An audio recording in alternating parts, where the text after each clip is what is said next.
And for our new friends out there, this is the part of the show where we typically discuss a topic of our choosing about the world of comic books between me and Emery and maybe a guest if we have one. This week, however, I decided instead of making a separate video, which I'll probably cut out and put on YouTube, we're just going to do it as our topics, our top 10 comics of 2017 and our favorite covers of the year. So first up, top 10 comics of 2017. Now, the reason I chose this specific number and chose to do this at all is because of a very particular tweet that was sent out by Scott Snyder in response to a Vice article. And I'll show it here on our YouTube channel. So if you're watching the video, you can read it for yourself. But basically, Scott Snyder took a screenshot of this article from Vice that said the 10 best comics of 2017 with the subtitle, "This hasn't been a great year for comics. In fact, I wasn't even able to find 10 good comics for this top 10 list." And this was written by Vice writer Nick Gazin. And Scott Snyder screenshot it and posted it and said in response, "In a year filled with new voices, daring, passionate projects from all corners of the industry, at Vice should be able to do better than this. New readers often look to big sites to find ways into comics." Or you could look to Hit the Books podcast. Oh, yeah, you We'll can. never steal you wrong. Hopefully. You damn right. Especially in tough times, this kind of incendiary move is just disappointing. And I have to say, I agreed with Scott. And we have only been doing the show proper since, I think, late July, early August. Yeah. I'd have to look at the website to see when the first week was. But since late summer of this year, that's when we restarted the previous show that we had tried to do, but because of life incidences, we late couldn't. summer of last year. Of last year, of 2017. Right. So we only had half the year to do this. Yeah. Less than half the year to pick titles from. So that's why we don't have a whole lot of titles that ended before that, because again, we're paying for everything ourselves. We don't have infinite amounts of money to read all these things Right. and go back and check all these things and infinite time to do all this stuff. Right. And we've only been doing the show proper since about late July, early August. So even with that short period of time and limited resources, we were able, between the two of us, to very easily come up with 10 comics. Very easily. So yeah. I think Nick Gazin from Vice, it's very disappointing to see that from a big news company, as Scott Snyder said, because there have been great works of art. If you don't look, explicitly at Marvel or explicitly at DC, if you can't name 10, you're clearly not expanding your horizons enough and trying new things. You're Right. sticking to the same old, and you're disappointed with how a particular few books went. And Right. after I went and read the Vice article, it seemed very consistent that was the case. It seemed like he was a guy that read a lot of Marvel and was just disappointed with Marvel and didn't really give credit to anything else. So, Right. That not only is there one, I can understand being upset at Marvel. Mhm. I also have my reasons. Mhm. But not only are there maybe one or two things at Marvel that weren't bad, there's great stuff happening at DC. There's exciting Image, boom, Dark Yeah. Horse. Yeah, all of You these know? other companies that this guy Vertigo. apparently just decided not to mention. Yeah. So that's the vibe I was getting. I could be completely wrong. I don't know this writer, but I was very disappointed with the headline after I saw Scott Snyder post it, and I have to agree with Scott Snyder completely on this one. Even DC has had some iffy things going on with Rebirth and the kind of forced events with, Metal, which, again, judging a book by its cover, but it seems a little silly, but it could be good. I don't know. And then you had the Doomsday Clock and what was before that, post-Rebirth thing. I can't remember them all. Yeah. But there has been some things that was like, But when I adventured away from the proper DC universe, there was some great stuff. And even in the proper DC universe, there was a handful of good comics. There's some great art for sure. And Oh, yeah. writing, there was still some great writers. There's great teams of writers, So it's just disappointing. So without further ado, let's get into the list. Oh, yeah. And I want to give proper credit. This is in no particular order to start off. We'll give each of our personal faves and then the overall favorite of the group. Right. But these are 10 of the titles we chose and their creators. First up, as much as we like to joke about this one, it actually has very good artwork and very good dialogue and writing. So, yeah. Nightwing, the New Order, as we like to call Fascist Wing. We laugh at the concept because we think it's a little silly how it was framed. Right. But there's a lot of good in it. There is a lot of good. There's a lot of new ideas explored in that one. Mm-hmm. And this one's written by Kyle Higgins, who's written Nightwing before, and I'm a big fan of. And Trevor McCarthy is doing the artwork. So, go on. Oh, yeah. This is the type of title that the idea is controversial, which is part of the draw to it. Is like, okay, let's see what happens when they commit to this bit. For me, the big thing is just the character they chose to do the concept. I feel like they chose the wrong character, probably because they wanted the pool of the character. Right. You know? But yeah. it's not a bad comic. It's in and of itself. The concept is good. Just like Grayson. Grayson was a really, really good comic. I just didn't like that they chose Dick Grayson. I thought it was inappropriate. It wasn't.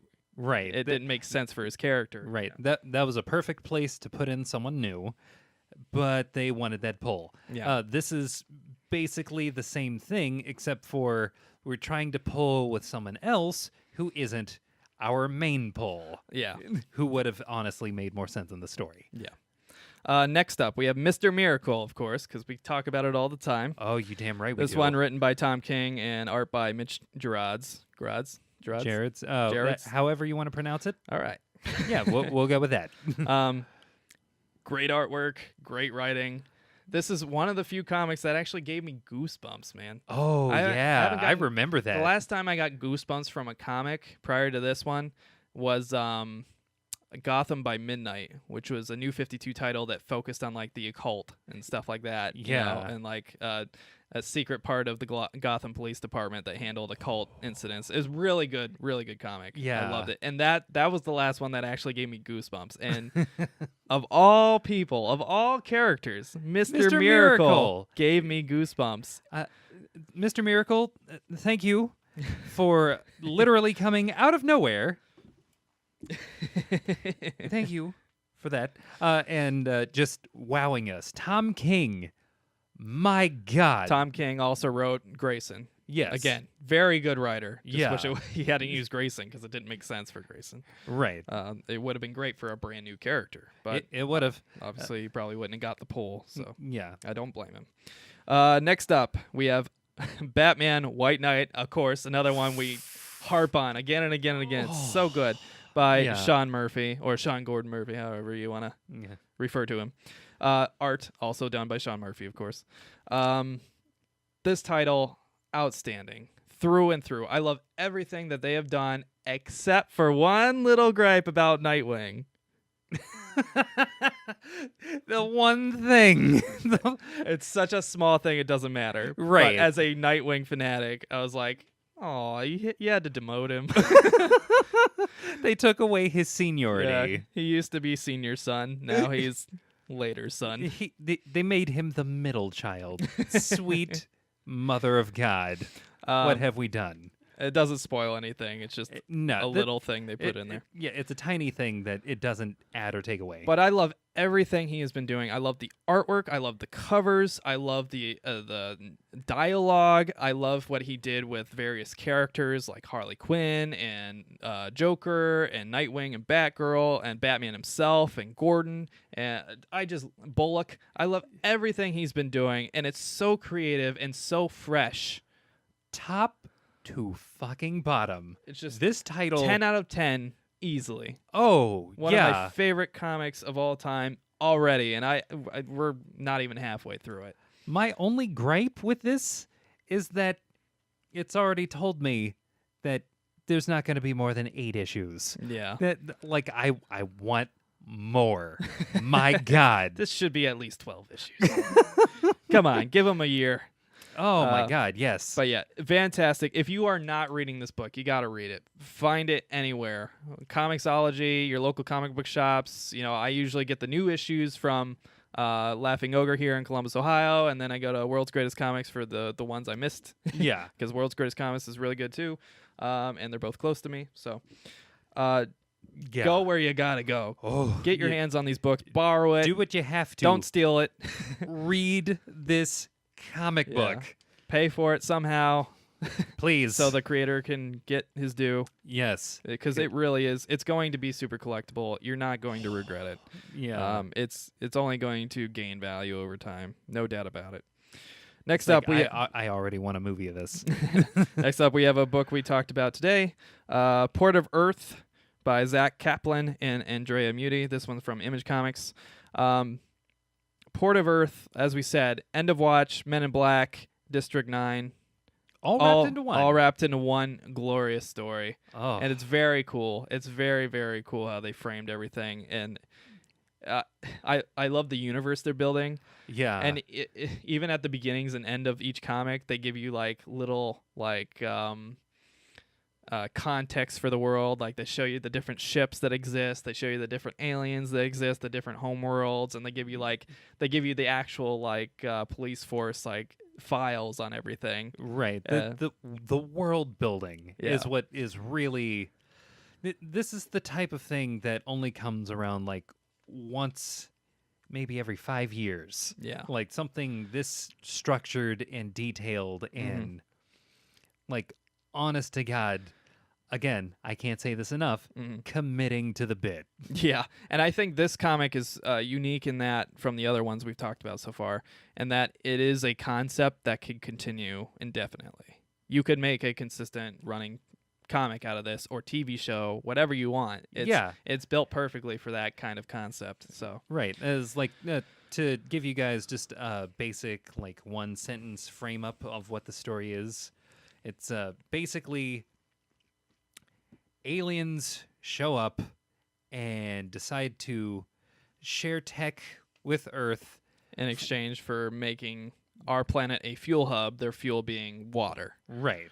And the intrigue and all of the just all of the amazingly juicy story that comes from that just as a concept Yeah. proceeds from that idea. Yeah. It's like what would I mean- happen if Earth not just like a country or a set of countries, but Yeah. the entire planet was an intergalactic truck stop. The thing that makes it extra cool is it almost has like an Alan Moore or Frank Miller aesthetic. Yeah. Like classic Frank Moore or Alan Moore. Excuse me. Alan Moore or Frank Miller aesthetic. You're mixing them. Yeah.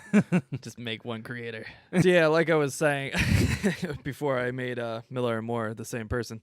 It has a very Miller/Moore aesthetic to the world, where it has like the press interviews and this, the cable news discussions Yeah. alongside the actual storyline. So yeah, Port of Earth is just, one of those really great surprises that I didn't expect to fall in love with, but Yeah. I really enjoyed it from the first issue on. Yeah, it definitely works with just how they like it's world building. Yeah. And world building at its finest. Yeah. And in a way that rarely happens in comic books, I think. Yeah. Without, 50 years predating it, Yeah. Yeah, it's a really, really strong start. Absolutely.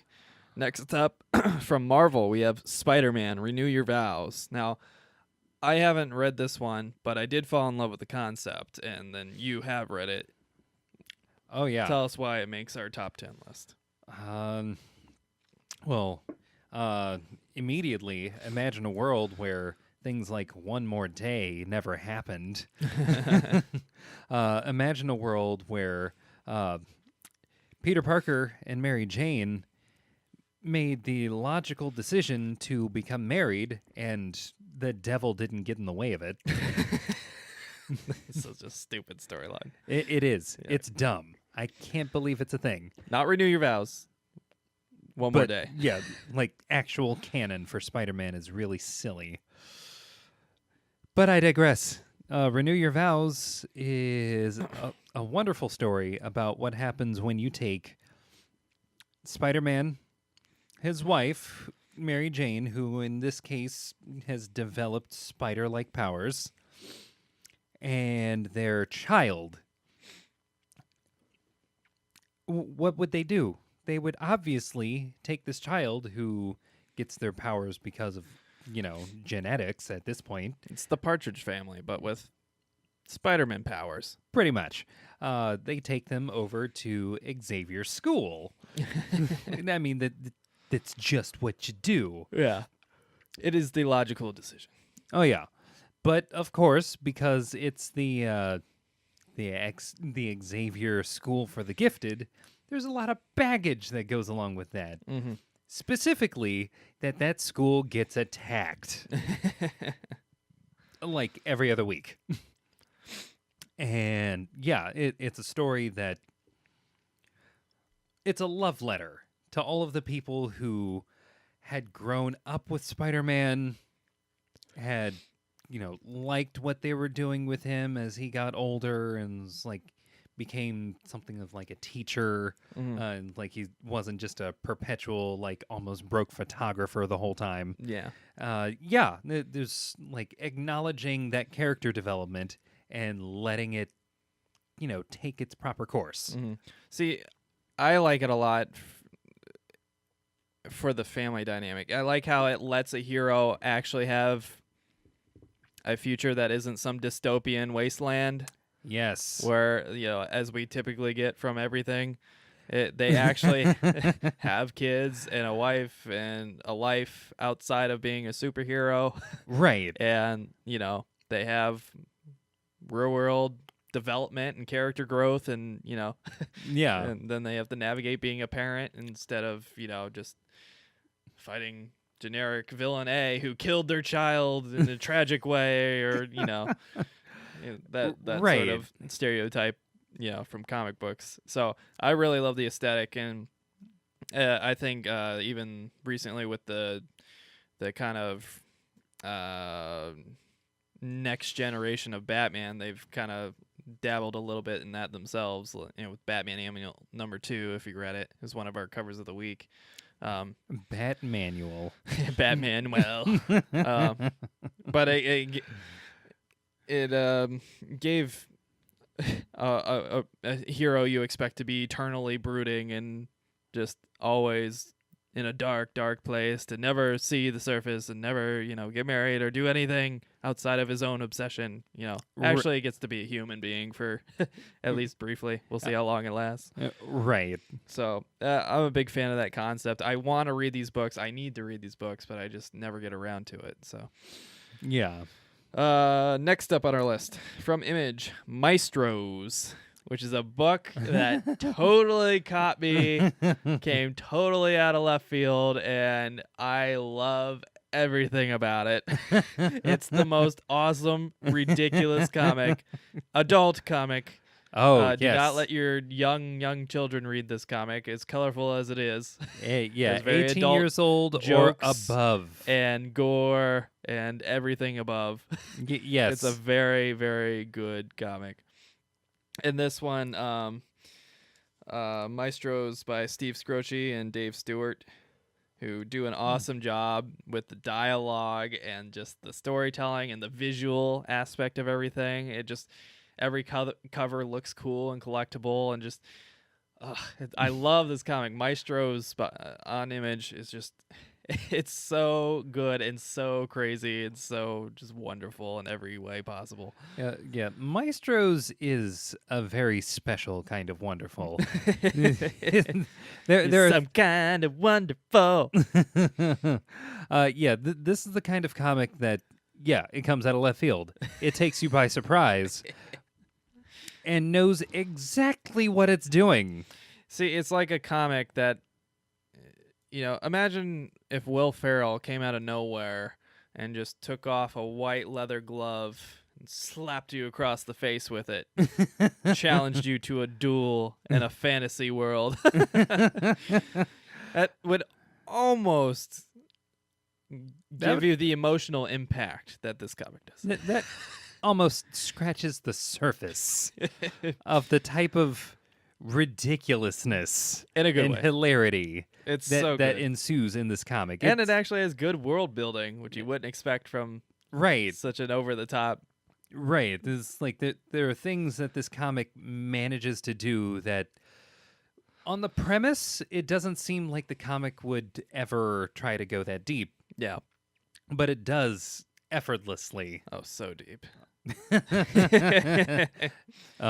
Phrasing. Lana. Next up on our list, we have from Vertigo, Imaginary Fiends. Oh, yes. Imaginary Fiends from Tim Seeley, another great writer that I'm very familiar with as a DC guy, and Stephen Molnar, who's another artist I'm very familiar with and a big fan of his work. Imaginary Fiends is another book that just the premise works so well. The art is fantastic. The visual ideas they create with the Imaginary Fiends, it works yeah. perfectly. The first issue sets up the world very quickly, and it sets up an environment where you can either have one big crazy story arc, or you can have just a sequential series, very much like X-Files or something. And it just like Port of Earth, you could do whatever you want, Yeah. and I love everything about it. Yeah, this definitely had, for me, an X-Files meets Supernatural Yeah. type vibe to it. Yeah. So, I mean, I think there's only been 2 episodes in 2017, or 2 Two issues, issues. and we might say- as well be episodes. Yeah, we say Two- episodes because this could totally be a TV show. But it's so good all around, and it's built so cleverly and so well. It just, I don't even know how to phrase my pleasure with this comic because it's so good, and it's going to be one of those headlining books for their kind of relaunch of Vertigo that DC has been planning for this year, for 2018 going forward. So Yeah. really, if you're not picking up this book, it's not that deep into it yet. Pick it up. Try to Oh. find these issues. It's a Yeah. Vertigo title, so of course it's not selling gangbusters. So you can still pretty much find a lot of them. Get them now before word of mouth gets too far, and they're collectible because Oh, it yeah. really is very good.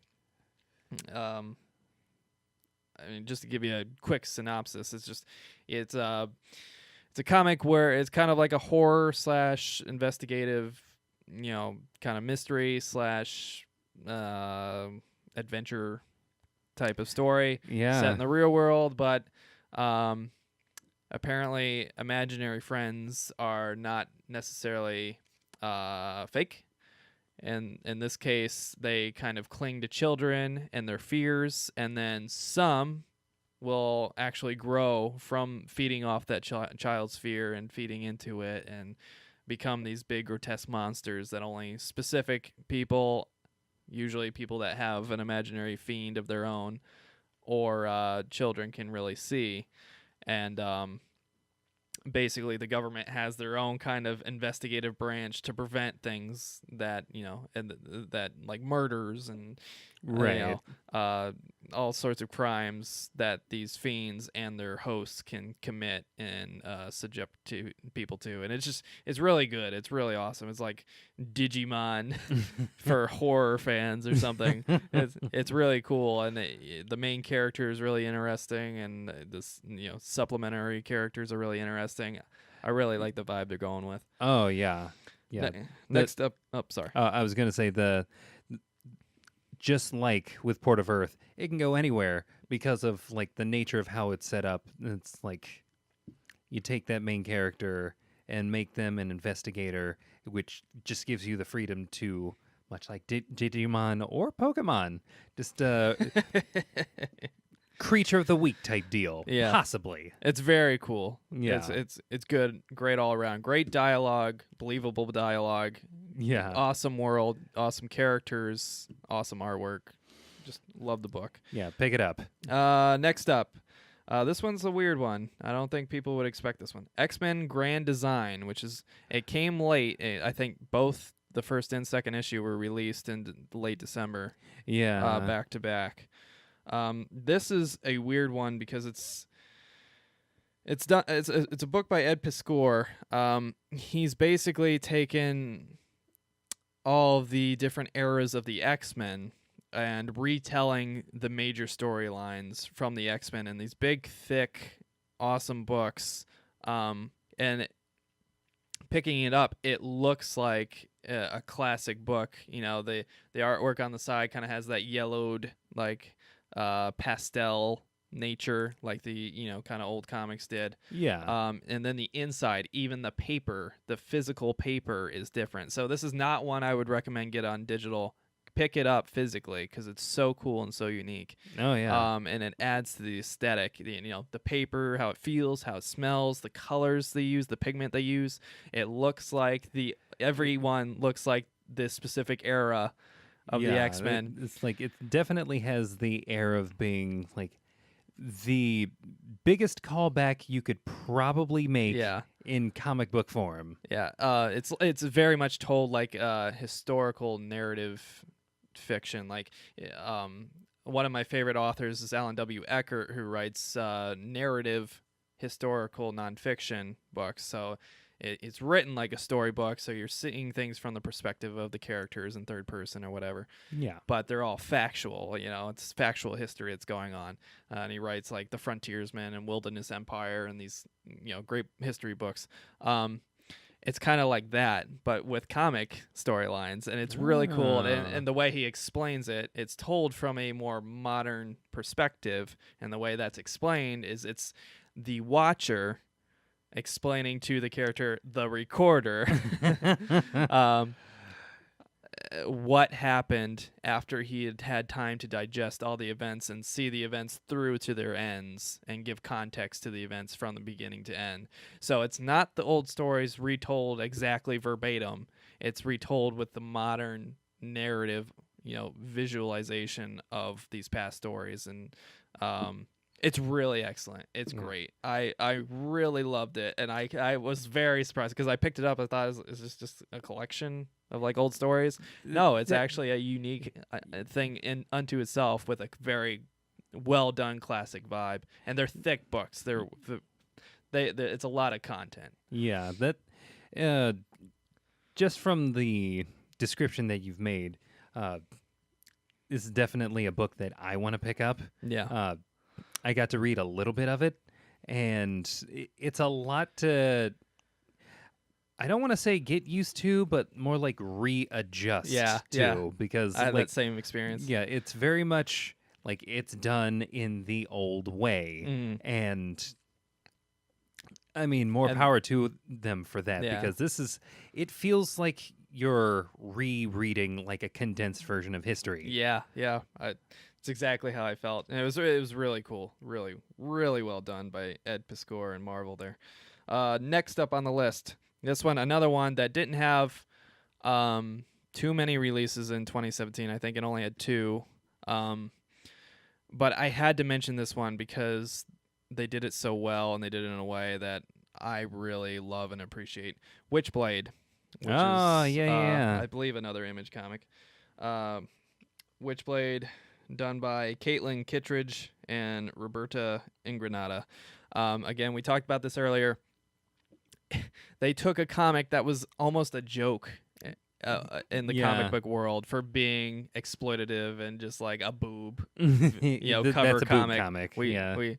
We sell the covers with our naked women and not necessarily our story prowess, even though they had some decent stories, but it just got overshadowed by the fact that it was a boob comic. It sounds like Fathom almost. Yeah. But in the initial issue, there was an interview with Caitlin Kittredge. I'm mixing her name together, mushing it together, and Roberta Ingranata, and they were talking about how they wanted to, be respectful to the original material, but bring it back in a way that can be appreciated by modern audiences. And, they self-proclaim themselves as like a, feminist, and wanted that sort of mantra and more relevant, material for the characters. Right. And, some people might roll their eyes, hearing that or whatever, but they did it in a well-executed, perfect way. They did it very well. It's not in a way that's like preachy and like roll your eyes like, oh, not this shit again, It's like, we get it. We're not 80-year-old presidents. Right. we Yeah. we get that you can't say certain things, we can't do certain things in a story. We're not grabbing them by the pussy anymore, okay? Those days are over. Those generations are not around. Yeah. Or hopefully, well, maybe won't be around too much longer. But the big thing about this one- reboot, yeah, it's so good. yeah, this is how you reboot something like Witchblade. This is what happens when you have someone who, yes, they're feminist. They're trying to do respect to this story, and to their credit, they managed to, and mind you, this is just from me reading the second issue. I for some reason read the second before reading the first. That was my fault. yeah. I got it in wrong. Yeah. Anyway, Shame on me. yeah, we'll fix that later. They rebooted this in a way that served the story as opposed to trying to like forward their own personal agenda, Yeah. which that is how you do this. This like if you want to change a character but still, keep the core of this character and the story intact, all you have to do is serve the story. Yeah. That's all you need. It's like literally all they really had to do was put clothes on the main character. If And If you actually, cre- if make you- her an investigator. But if you create good content, the people will follow your message. yeah, If you try to force a message into content that's not good, in a story, in an environment, in a universe, in a art style that's not good, that's just overbearing and trying to force these things, even if I completely agree and I'm totally echo chamber right. tunnel vision in on this concept, if it's forced down my throat, I will still just be like, ugh, just stop, and I think there's some titles I'm gonna call one out. Number One with a Bullet is one of those titles where great concept to begin with, very fun artwork, very cool art style, decent dialogue, but then at the end of every issue it gets super preachy and starts pushing things, and then the whole end of it is just like condemnation from the writer of certain aspects of our society that I personally feel could be solved by just not being on social media. But that's just my opinion. No big deal. And it sucks because I wanted to continue with that, but it was so forced. Both the first, second, and I think third issues of what I read, I gave it so many shots, but every issue would do the same thing. It'd start great concepts, redeem itself a little bit, flesh out the story, again, great concept, and then at the very end it would do something. It would turn heel and completely change what it was doing with the rest of the issue. Yeah. And to get up on a soapbox and preach some kind of thing, and then just to rub it in even more and be like, hey, look at me, look what I'm doing. I'm, so and so right. vigilante / martyr. Here's something that's wrong with our society for 3 more pages. It's like, okay, now that makes me like, even if I agree with everything you're saying, it rubs me the wrong way. It's too maybe aggressive. Is that what I want to say? I don't know. You know what happens when you try to shove something down someone's throat? They tend to puke it back up because it's being forced. I mean, I know some of the most religious people in the world, but when some person comes to their door trying to, give pamphlets for the church or whatever, they're just like, leave me alone. It's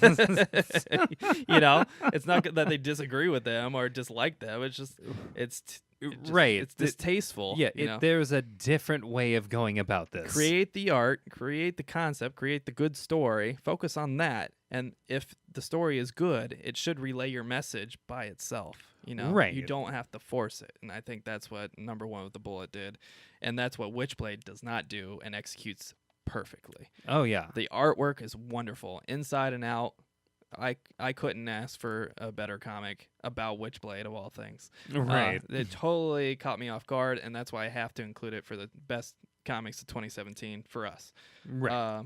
And finally on the list, we have Wildstorm from Warren Ellis and Tom Davis Hunt, which is a DC comic that started in February that brought back the classic Wildstorm team and Grifter. And Grifter. Because I love Aw, Grifter. buddy. Now, Wildstorm is a very unique, kind of lesser known kind of superhero slash, secret soldier group type of thing. Sometimes it's a government thing, sometimes it's not. This title in particular seems to go back and forth sometimes. But it's a well written story with really cool characters that don't usually get the limelight very often. And New 52 tried to give them some limelight, especially with like Future's End. Grifter got to show a lot in the Batman Beyond universe. But this book, Wildstorm, just fleshes everybody out so well, and there's spin-off issues because it's so good. Like Michael Cray, which, I don't think is as good as the main Wildstorm book, but it's okay. Yeah. Wildstorm itself was great. Artwork is great. The covers are really unique. It's not what I expected from DC at all. It looks a lot like Image covers. Yeah. It was not what I expected from DC at all, and I suspect that it's going, like Mr. Miracle, going to be on the Vertigo line before too long, and that's why it's a little different. Ragman too. Yeah. Ragman's another one, which is a pretty decent cover. Didn't make the top 10 list, but another pretty good title from Vertigo / DC. So just want to give Wildstorm that last shout out, and that wraps up our list. Didn't seem very hard. I mean, we knocked that out pretty quick, so that Vice writer might want to reevaluate how he handles his career in reviews and journalism, because even if you're not like thrilled with the year, you could still come up with 10 unique artist writers that came up with cool concepts, ideas, had good dialogue, had good art, and he out of about a couple hundred different titles, he couldn't pick 10. He put an entire industry on blast publicly. With a very large, soapbox. Oh, and yeah. The backlash on that ought to be huge. I think Scott Snyder was absolutely justified in calling him out for it. And I intend to tweet him about this episode. Oh, please after do. I cut this out. So, once again, making sure I didn't miss anything. Oh, we got to pick our individual favorites and then our overall favorite. Of course. So, Emery, what was your overall favorite? My overall favorite, Mr. Miracle. Surprise, surprise. Surprise, surprise. My God. There's something to be said about the out of left fucking field nature. All characters. Right. Of all characters. Like with the one character that across the fucking board, a year ago, anyone who would have been asked about Mr. Miracle would have said, who? The goofy looking guy with the big collar who, escapes from stuff. Which one? What? That's a superpower? Oh, yeah, and he's a god. What? What? So, like, is he the god of escaping, or is he escaping and he's just a god? What? I don't understand. Yeah. Yeah, the out of left field nature combined with the fact that this writer is top notch. Mm-hmm. This guy, Tom King's killing it, man. This guy knew how to take a character out of relative obscurity and shine a light on this character in such a way that really made you feel as though, like, why haven't I been reading more about this character? Why hasn't this character in all of DC Comics been more of a thing? Yeah. And I don't think we can overlook Mitch Gerad's contributions, because as great as Tom King's storyline and outline is, it's the panels that really sell it. The kind of staticky aesthetic that they have every once in a while when something weird's about to going. Oh, yeah. And the whole dark side is just complete blackout, and, the conversational stuff he has with Big Barda, that sprawls the entire page. Yeah, I do want to mention that the way that this comic has been paneled is in a way that, for those of you who purchase your comics through your phone or whatever digital device you view it through. Mhm. This one is, in a way, kind of catered to you with the way that they have paneled everything. Yeah, a little bit. Yeah, which for how comics as a whole are growing to where it's becoming more and more digital content, Mhm. it's definitely to its credit. I feel like on some pages, if you're reading it digitally, you could literally just click it really fast, and it would be like a stop motion, animated style. Yeah, and Because they're so like one after the other. in a few sequences, I could see that working. Yeah. But my God, I remember actually reading issue 1 digitally, and I did. This was the thing that tripped me out, was the chills that you got. I think I was only able to get those from reading it digitally, specifically for the panels where it was just Darkseid is. Yeah. It was like The going first from one issue did panel. that so well too. Yeah, So going well. from like one of the panels to just like Darkseid is like, what the fuck? Yeah. Yeah, I would totally agree with that. This comic, as great and as collectible as it's going to be, it's probably slightly better and more impactful as a digital read, just Yeah. because of the way how the art aesthetic is and how the panels are organized. Yeah. And it really does sell Darkseid is. Oh yeah. Again, it does. this comic gave me goosebumps. Like literal physical I get goosebumps thinking. I'm getting goosebumps right now just thinking about it, remembering it. That's the Ooh. sign of a good piece of art. Oh my God. So, yeah. definitely check that out. My personal choice was Maestro's. Of course. It's just so right up my alley. It's the perfect combination of fantasy with ridiculous, outrageous adult humor, with Speaking of characters who are basically the son of God. like outrageous, just well done moments and great world building too.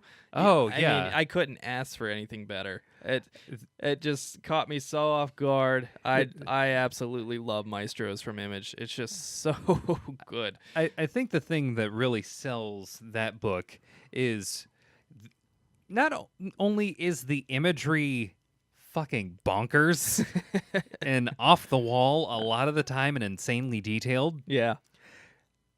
it's to its benefit, it's paired with writing that does a lot of world building, but at the same time is uniquely relatable. Yes. Yes. It's like I feel for this main character. Yeah. This guy who's like in this world, the son of like a creator of the universe. Mhm. But he's also this person who grew up as a fat kid who was bullied, It's so good. who had the unfortunate bad luck to walk in on his mom and his dad fucking. His dad being the god of everything. Yes. Yes, it's like he walked in on that and I think was literally struck blind. Oh, Like, it's so Not good. figuratively, like literally struck blind. So ridiculous. It's so good.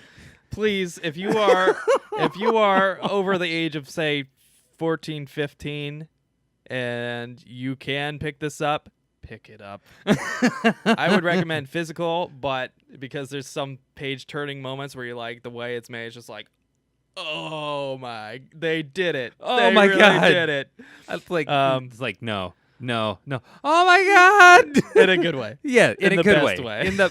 In the best way imaginable. So big shout out to Steve Scroce and especially Dave Stewart, who does puts so much detail into every one of those panels, man. Oh my God! It must take him forever to do that book. But it's such a good product. So Yeah, the level of detail I'm going to say is on par with Juan Jose Rip.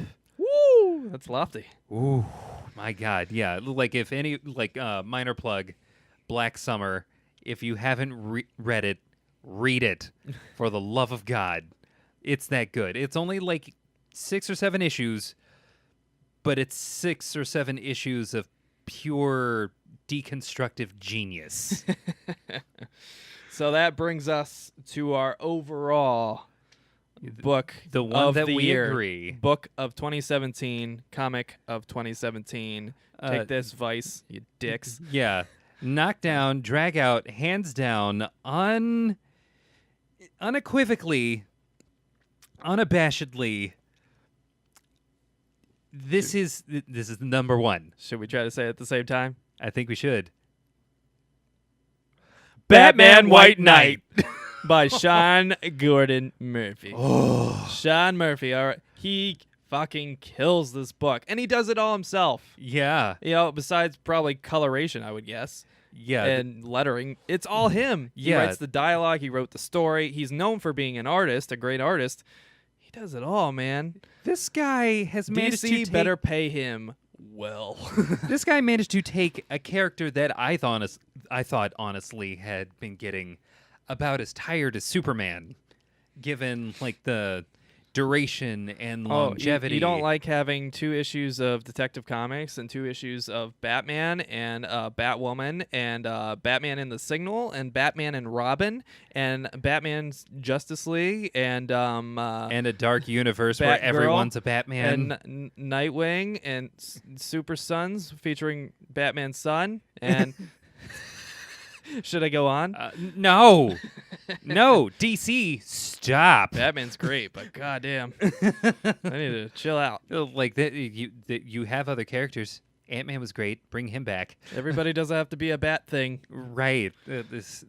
That's why I'm looking forward to the new line of like new characters coming out. Yeah. My God, we need it.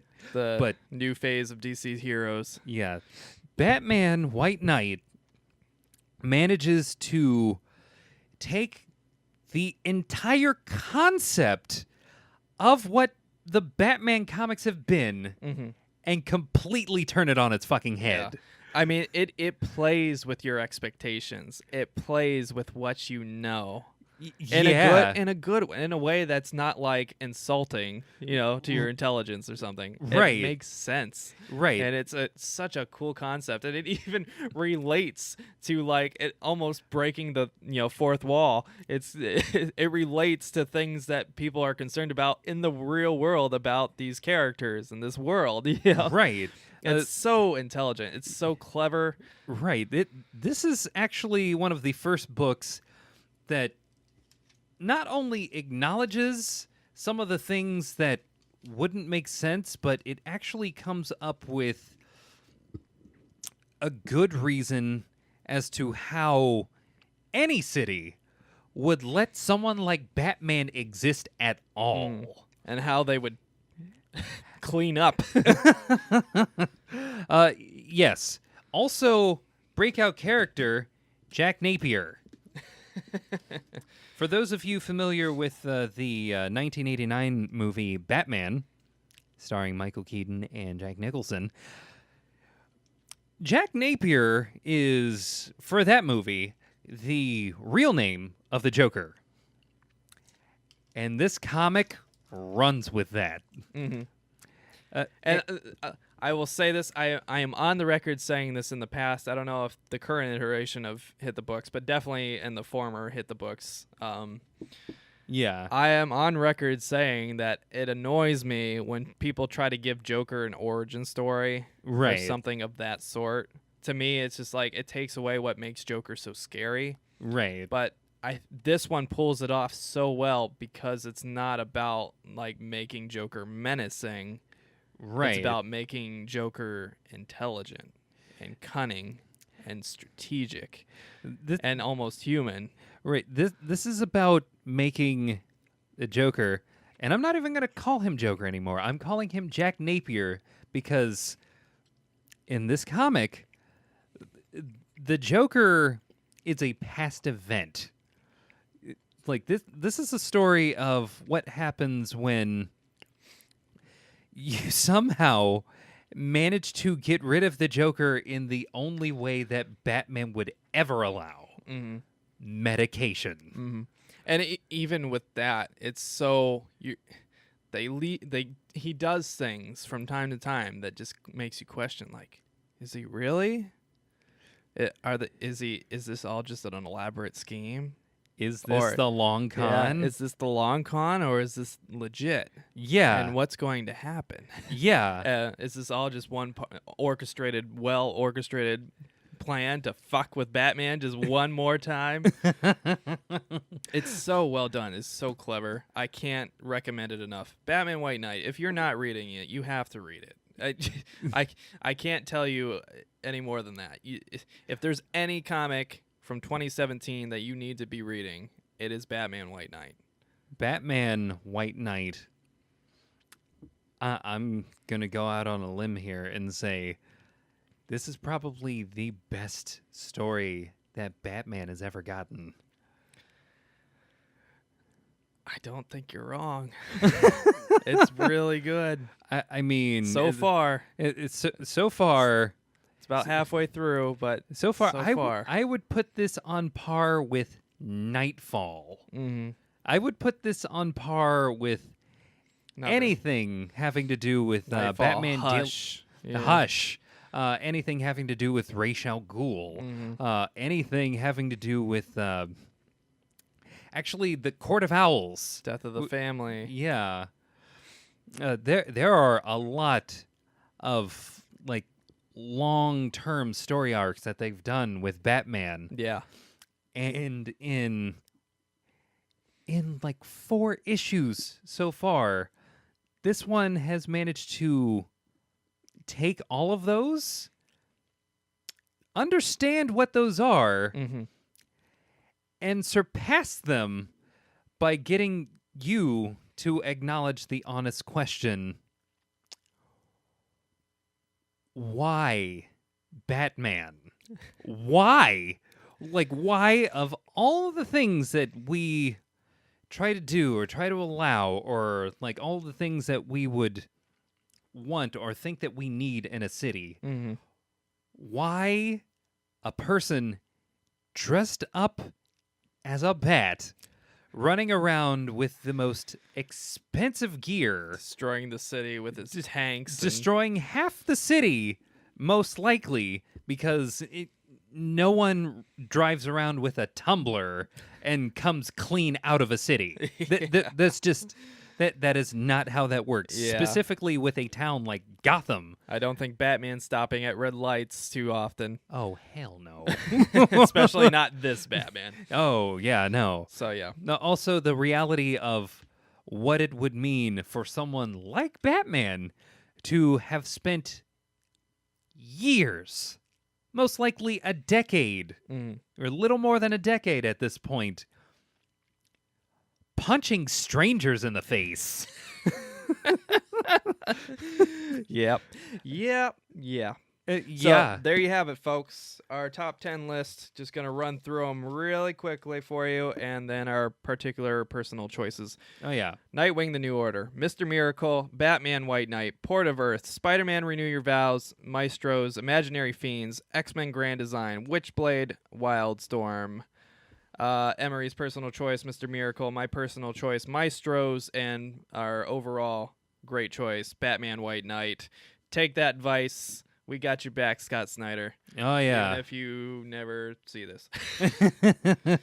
And great work by all those creators. It's just awesome, awesome stuff. Oh, yeah. And we really didn't have to think that hard. No. It's coming from a very limited pool. With our limited with our pool, we limited easily budget and found limited 10. time frame. Yeah.